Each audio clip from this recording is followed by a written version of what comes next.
បងឈរមើលអូនពីចំងាយឃើញស្នាមញញឹមអូនភ្លឺដូចថ្ងៃទូមនុស្សក្បែរអូនមិនមែនជាបងតែបេះដូងមួយនេះនៅតែប៉ងឲ្យអូនបានល្អអតីតកាលដែលធ្លាប់ដើរជាមួយគ្នាថ្ងៃនេះនៅសល់តែរូបថតមួយបងលាក់ទឹកភ្នែកក្រោមស្នាមញញឹមព្រោះមិនចង់ឲ្យអូនឃើញបងឈឺចិត្តបើសេចក្តីសុខអូនមិនមែននៅក្បែរបងក៏ព្រមទទួលយកទោះឈឺប៉ុណ្ណាក៏ដោយ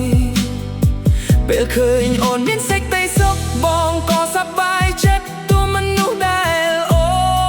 នស្រឡាញ់មិនមែនជារូបបងទៀតតែឃើញស្នាមញញឹមអូនមានតម្លៃជាងទឹកភ្នែកបងសុខចិត្តឈរមើលពីក្រោយឲ្យអូនរស់នៅបានល្អគ្រប់យ៉ាងពេលខ្លះបងក៏នឹកអូនខ្លាំងដែរនឹកសំលេងដែលធ្លាប់ឲ្យឈ្មោះបងតែពេលដឹងថាអូនមិនឯកាបងក៏រំលាយការឈឺចាប់ក្នុងចិត្តនោះដែលស្រឡាញ់ពិតមិនចាំបាច់ត្រូវកាន់កាប់សុំត្រឹមអូនមានក្តីសុខបងក៏មានន័យសម្រាប់ខ្លួនឯងថ្ងៃណាអូ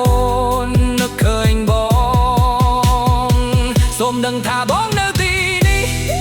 នៅតែជូនពរអូនពីចំងាយទោះមិនអាចត្រឡប់ដូចមុនពេលឃើញអូនមានសេចក្តីសុខបងក៏សប្បាយចិត្តទោះបេះដូងបងចែកខ្ទមក៏មិនចង់ឃើញអូនយំបាស្នេហ៍មួយនេះត្រូវបញ្ចប់ត្រឹមការចងចាំ